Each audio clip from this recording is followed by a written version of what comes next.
And especially in the beginning, I don't expect you to come in on day one. It's not about do a deal in your next 2 weeks. I want to see you following the process.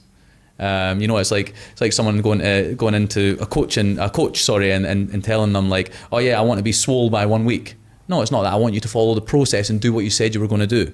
How annoying is it when clients don't stick to their diet, don't go to the gym when they said they were going to do it, like they don't take their steps serious, all this sort of stuff. It's the same for us. All I want them to do is follow simple KPIs, because if you follow that, you will be successful. What are the KPIs for a team? So say you're a new broker. The good thing now is because we've been doing this so long, we've got like a legacy system where our CRM has so much data on it, all right? It's not like people have to join White & Co and just make cold calls, all right? Because cold calling, listen, it works. The fastest way between 2 points is a straight line. If you need a unit in this building, you call that building, great. But we have such a big system now where there's been years and years of people calling through all the data that we've got, right? So first thing to do is 100 calls a day, I think is a minimum. If you're in the office for 9 hours, 100 calls is easy peasy. Now that's not connected calls, that's just try and dial 100 calls. Out of that 100 calls, hopefully 20 people answer. Out of 20 people, you can hopefully book a couple of meetings. Your first month is going to be a lot of calling because you don't have any stock. So the process for anyone out there that doesn't understand is there's 5 parts to the job. There's prospecting, there's listing, there's receiving leads, there's viewings, and then there's offers and deals. That's that last part. So you have to have listings to get leads. It's not like we give you leads. That's what some people get confused about. You come in, you find the stock, you're calling Charlie, hey, you've got a unit on the PAM. Is it available for rent or sale? Because I've got a couple of buyers looking. Well, actually it is, fantastic. Let's have a meeting. Me and you sit down, we go through everything, we come up with a marketing plan. Charlie, instead of just bringing one buyer for you, I want to make sure I get as many people through the door as quickly as possible so that I can get you the highest price and get this sold for as much. How's that sound? Sounds great. Right, then we list the property. So marketing team comes out, takes all the photos, does that amazingly. And then from there, I start receiving leads. And then it's all about, I'll show your property and I will also show other things that suit. Obviously, I want to sell yours, but at the same time, as an agent, if they're not going to buy this one, I want to try and get them to buy something else. And then from there, we go down that process. But to answer your question, the first month is heavily calls. By the month 2, you're sort of like, maybe 50% calls, 50% out the office meeting and, doing viewings. And then by month 3, there will always be a 20 to 25% part where you have to refresh your stock, which involves calling, building pipeline. But then that rest of the time, I want to see you out the office doing deals. Like that's where the money's made. If I walk into that office at 2 PM, the office is rammed with people, we're not making money because they should all be out speaking to people, trying to, meet people, trying to get viewings done. So that's a bit more about the process. With your brokers who come in, do you have like a specific strategy in terms of like engaging people? So I'll give you an example. So one of my Dubai phone numbers gets peppered on WhatsApp by like messages all the time. And sometimes like obviously I'm a sales, so I just look through and I think it's kind of funny. Yeah. I had one that stood out to me that I was like, that's actually really fucking clever. And I didn't even really know you could do it. It was like a girl sent me a video with no message, and it was like, those round circle things. It might be, I don't even know if I can have a look if it's from one of your guys. And I was like, that's really fucking clever, because it instantly got my attention, and I was like, fuck. So then I clicked the video and I watched it. Yeah. So I thought that was quite clever. You know what I like about that one? So a lot of the guys use different ways, okay? I like the video idea because it's setting yourself apart, and if I'll go through this much effort to ask about your listing, can you imagine the amount of effort that I'll go through to sell your property? Because the average broker is just taking a copy and paste message and firing it out to all these people. In White & Co, we don't want to do that. So the good thing about doing those circle voice notes, which we do, that it's a video voice note. It's weird, but yeah, I know what you mean. Is you can see the person's professional. You can see if they can talk. I mean, it sounds so stupid, but what do you mean, can they talk? I just mean, can they actually conduct a conversation? Do they seem professional? Is this the kind of person you would like to be looking after your property and trying to get it sold? And then on top of that, you're going to know if you probably get along with them. From a WhatsApp message, you can't tell a lot. And that also gives you a lot of time to, think, should I get back to this guy? It ends up in the archive, whatever. If you see a video note, you might go, what is this? And again, like you said, it caught your attention. Most people are not doing that yet. A lot of our guys do, just now. A lot of our guys do just now, which is good, but we don't have a set way. We tell people how to do a few different ways, but it's what they feel comfortable with. Like our highest performing broker, he definitely does not do video voice notes. I know that for a fact. He is a voice noter and a WhatsApper. But then again, I have a guy that's joined us recently, his name's Callum as well, and he sends to every single seller that he's working with video updates like that every single week. Every time he gets a lead, even a buyer that comes through, first thing he does is replies with one of those.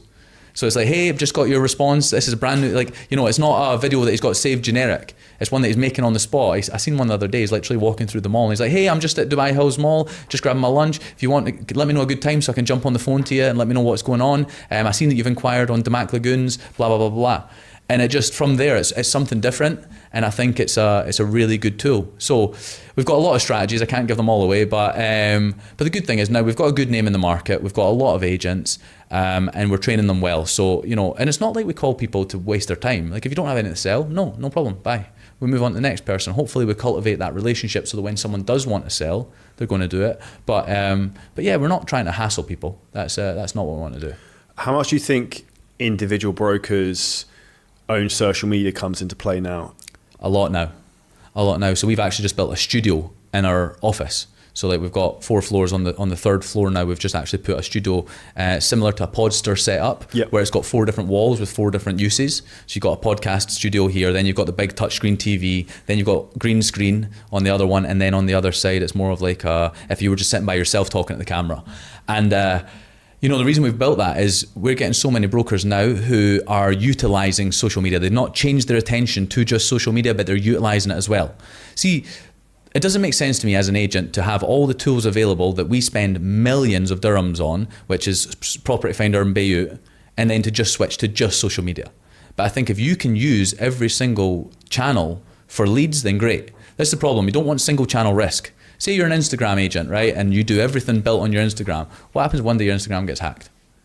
Gone. See you later. What happens if one day Bayut or Property Finder shut down, or they suddenly, I don't know what it could be. You don't want single channel risk. So what our agents now are doing is they're utilizing the portals, and then they're also using social media. And it's been brilliant. It has been really good. And I think that anyone out there still against it, it's time to get on board. Even myself, my social media is all pushed towards hiring brokers. It's not pushed towards anything to do with property. It's all pushed towards, you know, either business advice or advice for brokers. And what I've found is I'll be in an elevator and someone will turn around, hey, I was just watching one of your videos. I'll say, oh, fantastic, I hope it's going well. Yeah, I've learned a lot from them. And then just as I'm, well, by the way, think about how much more you'd get if you were actually here. And then I just kind of leave it with that. Because the thing is, if I'll help people who are in the market right now with basic training, so basic, but they've never seen that because they don't get any training. Can you imagine what you get when we're at White & Co? We've got 3 trainers full time, all in the office every single day. So like there's constant training happening, constant development. It's more trainers than any other company in Dubai have. And again, we are, you know, compared to some of the bigger guys, the older guys, we are 3 times less old. They're 3 times older. So we really shouldn't be operating at this level right now, but we've done it by doing things the right way. How involved are you still in the training? I see and sign off on every training. And with brokers, sometimes what I'll do is I'll get myself all wound up and then I'll just run training sessions for a whole week. And I'll be like, you better also do this. And then I'll be like... So what gets you wound up to that point? So example, when there's things that I've taught in the past that people just are still not doing. Here's a really simple one that anyone watching, asking for the business. So it sounds really simple to me and you because we ask for the business, it makes sense. But the average broker in Dubai, right, they get a phone call, they qualify that client, right, you're looking for this, this and this. And then they get to the end of the phone call and they go, right, bye. And I'm saying, so at what point have you secured that business to only work with you? Because if they don't only work with you, they're just contacting the next broker and then the next broker and then the next broker. And the only way in our job, assuming someone's going to buy, not assuming they don't buy at all, but the only way in our job that you don't make money is if they buy through someone else. So if you can secure the business from the first phone call by promising what you're going to do and letting them know the situation, what value you're going to bring, your value proposition, how are you going to save them time, how are you going to save them risk, how are you going to save them effort, on that initial phone call, like you've secured that business, which then means that if you can raise your closing rate from out of every 10 people you close 2 people, if you can raise that to 4, then technically you're going to make twice as much money. And if you can go from 2 to 6, you're going to make 3 times as much money. So, you know, that conversation at the end, it goes, right, thank you so much. I really appreciate it. I've got all that criteria from you. Can you just do me a little favor? You can see underneath my page on Property Finder that there's other agents. Now, you're going to give them a call next and they're going to tell you they've got a unit and so on and so forth. The big thing about Dubai real estate is any listings that any company has, we've probably got them and they've probably got our ones. So instead of seeing 10 different properties with 10 different brokers, let me be your home specialist search. Okay, let me find everything for you, because instead of going and seeing 10 different properties with 10 different people, I want to be that guy. You're going to pay someone at the end of the day, let it be me. I'm going to be there to hold your hand the whole way through. How does that sound? Do you think anyone's going to say that sounds terrible?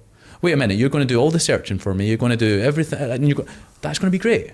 And here's the thing, the only way it doesn't work now is if you don't stick to what you said you were going to do. which is another promise. problem, which is a Dubai issue in everything. People say they're going to do something, they don't.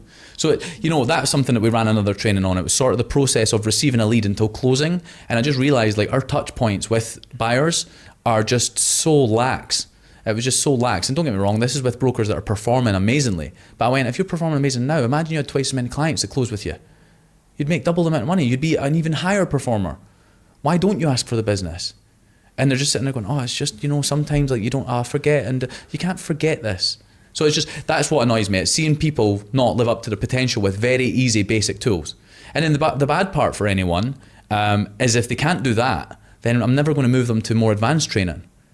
Like if you can't go and ask someone to stick with you and work with you, how am I going to go down the route of buyer psychology? How are we going to go down the route of personality types? How are we going to, there's no point in going down any sort of route of advanced training if you can't even ask someone, work with me. So that's what frustrates me.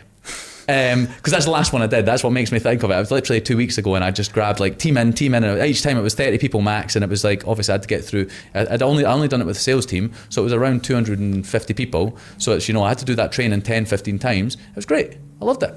It's fantastic. Do you think it's fair to say it's the expression people need to be reminded more than need to be taught a lot of the time? Yeah, absolutely. But they know what they need to do, but they just don't do the fucking thing. They know what they need to do. And in your realm of work, it's even more frustrating. Because, see, at least for me, I can turn around and I've got a board where everyone's doing so well. And if you're not, you are the person that's the outlier. Whereas, if you're dealing with individual clients one by one, they feel like, oh, it's just me. Whereas for me, I can just go, well, look at that board because they're doing it. But I definitely agree with you that they need to be reminded more than they need to be taught because they know what they need to do. Every single time we do a one-to-one with people, what do you think you need to do? Well, I know what I need to do, but. So there's always a but. So let's just do it. That's the biggest problem in this day and age across everything is just people know what they need to do, they just don't do it. What do you see in the difference between like personality types between like the winners, the best brokers that come in, and the people who give you that but excuse? They usually have a massive they usually have a massive fear of failure, but also a huge love for being number one. Do you know what I mean? Like, so it's even like insecurity at the same time. It's both. They're away from pain, and towards pleasure at the same time. They want both, and I think that's massive motivators for them. See, there's not many people that are my top performers in the business that don't want to, be top of that board. Even if it's a month they're having a bad month, like I've got a guy in my office. As soon as someone's like doing quite well, I'll go over it and I'll start going like, a couple of good deals dropping soon, mate. I'd watch myself, and I can see him starting to be like, right, where am I finding my next deal? And it's like, I love that. But then you have to know different personality types. The other person that's maybe having a bad month, you need to go and put your arm around them and go, hey, you're doing really well, good job, keep it up. Some of them you wind up, some of them you need to just like, soothe a little bit more. But it's you have to be a bit of a social chameleon when you've got that many people. There's a lot of different personality types. Now, if you enjoyed this clip and you're a coach, creator, or a business owner and you want help in terms of how to scale your business using ads, AI, content, marketing, a lot of things we talk about on the show, then hit the link at the top line of our description in the YouTube video. You can book on a call with us and walk through the whole process, audit your business, and show you where there's huge, huge opportunities for you to scale.